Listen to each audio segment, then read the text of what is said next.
I filmed a whole entire intro and then realized I did not have a mic on my camera, so that's really fun. But hello everyone, my name is Olivia and welcome to another reading vlog. Today I'm hoping to read Writers and Lovers, but of course I am not going to finish it in one day because I am not like that. I'm not built like that. I used to, but now I can't. I am only about 50 pages into Writers and Lovers, but I do want to tell you a little bit about it.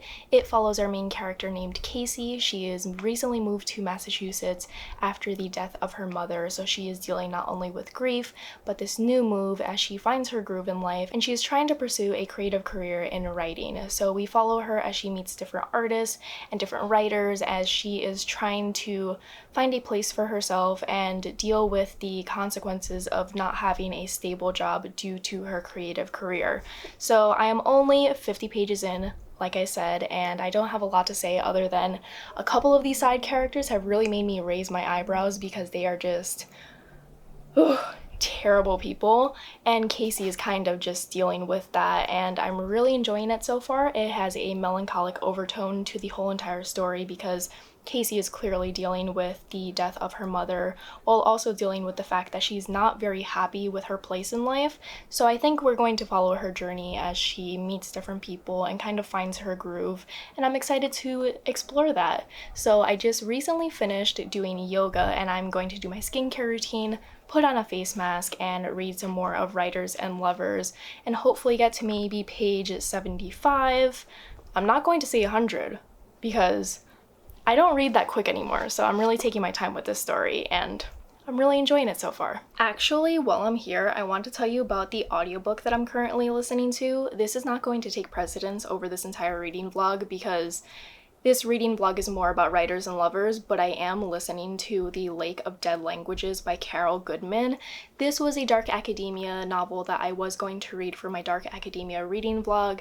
I didn't end up reading it, so I just pushed it aside and decided to pick it up now because I thought, it's pretty autumnal already.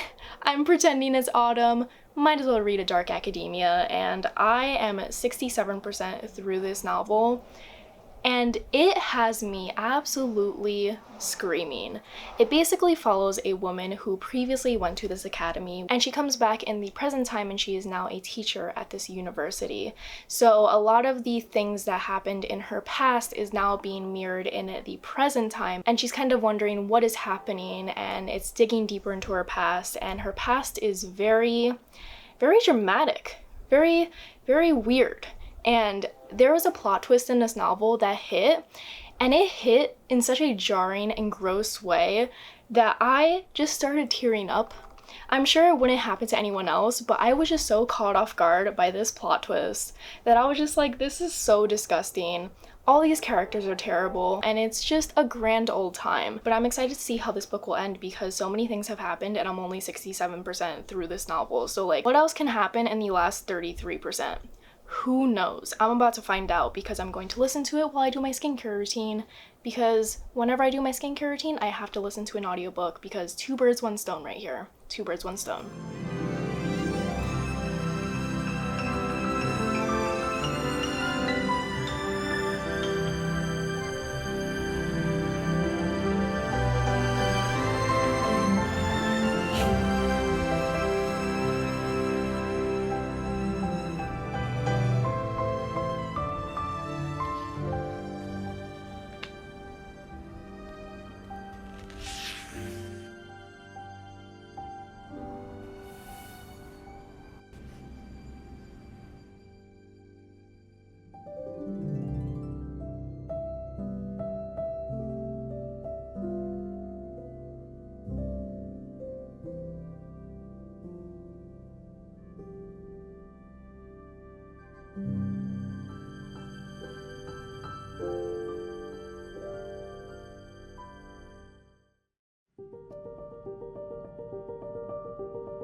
On Saturday, my friend Jessica and I went to Princeton to wander around a bookstore and check out Princeton University, which was absolutely stunning. It was such a beautiful campus, and for like the hottest second, I missed university, and then that feeling was quickly extinguished because I was reminded of how stressful university was, but it was such a nice day that I got to spend with Jessica, who I haven't seen since 2019, and it was just so nice seeing a friend that I made through the book community, and she gave me in person 2 books for my birthday, which was in August, and they are 2 books that I am so excited about, and I was just so jazzed when I saw her hand me these books. So the first one I have to show you is The Spanish Love Deception. I have seen this all over TikTok. So many people have been recommending it. It is a kind of like rivals to lovers fake dating romance. So it says a wedding, a trip to Spain, the most infuriating man, and 3 days of pretending. In other words, a plan that will never work. That's all I really need to know. All I know is that the main character has to go to a wedding and she doesn't have a date. So one of her co-workers, who notoriously is her rival, decides to volunteer himself as her date, and they decide to spark up a fake dating type of scenario for this wedding, and she doesn't think it's going to work out because they clearly don't like each other, so why would he volunteer to go with her to Spain for a wedding? That's all I needed to hear from TikTok to be convinced to want to read this book. So I am so glad that Jessica got me this book because I cannot wait to read this. And I'm pretty sure the author is Spaniard, so I can definitely read this for Hispanic Heritage Month as well. It'll be a great time. And the other thing that she got me was a poetry collection, and it is The Great Goddesses by Nikita Gill. I love Nikita Gill's poems. Her poetry is beautiful and stunning, and she writes a lot about Greek mythology and just goddesses in general, so I cannot wait to pick this up because this has been on my wish list for the longest amount of time. This is something that I'm definitely going to sit down and read in one sitting on a weekend, and I cannot wait to do so because I haven't read Nikita Gill's writing in a couple of years, so I can't wait to dive into a new collection of hers. And the day before I saw Jessica, I went to my library's local book sale, and it's something that I look forward to every single year. They did not have it in 2020, obviously because of lockdown, but they finally had one in 2021, and I got 2 books for $5.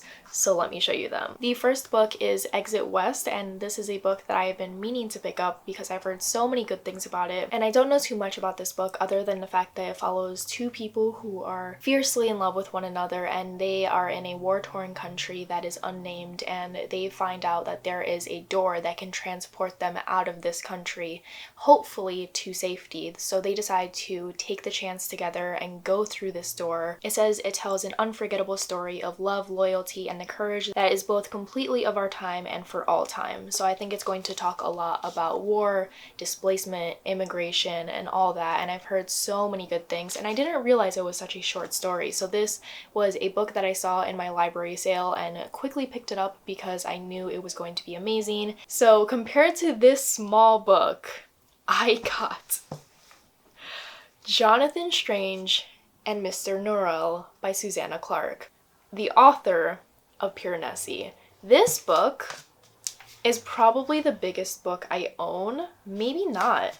I think 1Q84 will take the cake for that, but we also have to keep that in mind that that is a bind up of the 3 books. So this is 782 pages, and I have no idea what this is about. I just knew that I fell in love with Susanna Clarke's writing for Piranesi. I thought it was so beautiful, and I wanted to read another book by her. I have no idea what it's about. I don't know if people love this story or if they don't. I don't know if anyone's finished this story because it's so big. Mr. Norrell is a man who has these magical powers, and he can make these statues start singing, and he brings a woman back from the dead, but he is then challenged by another magician named Jonathan Strange. So it says, as Strange's powers grow, so do his ambitions, like Doctor Strange. He becomes obsessed with the founder of English magic, a shadowy 12th century figure known as the Raven King. In his increasingly reckless pursuit of the wildest and most perilous forms of magic, like Doctor Strange, Strange risks sacrificing not only his partnership with Norrell, but everything else that he holds dear. This is really cool. It reminds me of that Christopher Nolan movie, that I always forget the name of, The Two Magicians. I will put the poster right here. Everyone loves that movie. I thought it was really good. It deals with two magicians who are kind of competing against each other, and it's just wonderfully filmed. The plot is amazing, but this book gives me the same vibes as that movie. So this seems like it's going to be a great time because it mixes together historical fiction with fantasy, and I think this is going to be that type of book that I take my time reading, where I will read it along with other books on the side. I don't think I can sit down and dedicate my entire time to reading just this book, because I think this will take me like months to complete. But I'm really glad that I found this for $2 at my library. I was so excited about that find. That was like a little book haul for you. I got like 4 amazing books, and I feel like I'm going to love all of these because I've gotten really picky about my reading taste, and I've really honed in on what I want to read and what I want to focus my time on, and I think these 4 books are going to be amazing. Now I want to give you an update for Writers and Lovers. Alrighty, I am 118 pages into Writers and Lovers, and I am enjoying this book so much. One thing that I just wanted to mention was the fact that these chapters are so short. I appreciate a good book with short chapters because my attention span is little to none, and short chapters are a quick way to make me feel accomplished in reading a book because I can go through them very quickly, and it just makes the reading process so much smoother than having long chapters. Don't know how to explain it, but that's just the vibe I feel. So I think I might give a couple of like vague spoilers about this book, but right now, our main character, Casey, met a writer at her job as a waitress, and he is a father of 2 children, and he just invited her to go hang out with him and his 2 children because his sons really were keen on Casey, and I'm excited to see where this will go. I feel like this relationship will not end well because they are in 2 completely different stages of life. One is a well-renowned author and the father of 2 kids, and we have Casey, who is a waitress. She's not a published author. They're just in 2 separate areas of life, so I don't know if their lives will mesh well together, but it's certainly interesting because I'm a sucker for a good single dad in a book, you know? So I'm excited to read more. I have finally sat down and read for like 2 hours straight, which is amazing. I haven't had the time to do that, so I'm going to read even more because I don't have any plans until 7 p.m. I'm going to watch the Emmys with my friends, but it is 4 p.m., so I have like 3 hours left to read more of Writers and Lovers. It's just so good. I'm having a great time with this book.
I did it. I finished Writers and Lovers, and I greatly enjoyed this novel. I think it might actually be one of my favorite reads of 2021, which is amazing because that has been few and far in between.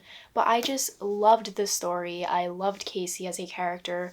The the character development that she went through was flawless and effortless in a way. And I just loved how this story wrapped up because it started out pretty gloomy. Casey was unsure of herself, unsure of her career and who she was as a person and where she stood in life with others around her. And at the end of the novel, she develops so much, she gains a confidence, she hears good news, and it ends off on a high note rather than a low note. This is the type of novel that doesn't have the grandest plot. It's mostly just following Casey through this very transitional moment in her life. And I got that word from the back of the book when it spoke about topics and questions for discussions. It said Writers and Lovers is a transitional moment in a young woman's life as she struggles mightily to pursue a career in writing. And I love that description. I love the description of a transitional moment in someone's life. And I think that's one of my favorite tropes in novels, especially adult novels, because it's very relatable. It's very comforting to read about a character that's somewhat in the same position as you. It's comforting to know that they go through the same struggles that you might face. And I love the idea of following a character as they transition from one point of their life to another. And we get to see that beautifully done in Writers and Lovers. And I think that this novel is so well rounded. It doesn't have the most lovable characters because they're all flawed in a way, especially Casey. But that's what makes this novel so real. These characters are raw and authentic, and they're not perfect, and there are certain aspects of their character that you're not gonna like, but that's what makes them feel real in a way. So Writers and Lovers absolutely blew me away. I would like to thank TikTok for constantly recommending it to me, because without TikTok I don't think I would have picked it up, because like I said, I don't really enjoy this cover. I think a different cover would really capture the essence of this story better than this one does, and I really do hope that they design a new cover, because this picture really turned me off from reading this book, and it's only through TikTok, where I constantly saw it being recommended, that I decided to pick it up. And I'm really glad that I did, because this is one of the few novels that I've picked up without looking at any of the reviews, without checking if my friends truly loved it, and without reading the synopsis. I just picked it up at a bookstore on my birthday because so many people on TikTok ranted and raved about it. So I'm happy to say that this is one of my favorite books of the year, and this is a very successful reading vlog. And let me know of certain aspects that you would like to see in future reading vlogs. Let me know which book you would like to see me film a reading vlog for. If you want to follow me anywhere else on Instagram, on TikTok, Goodreads, or Storygraph, all of that will be linked down below, as well as the music that I used in this reading vlog. Thank you so much for watching, and I will see you in another video. Bye!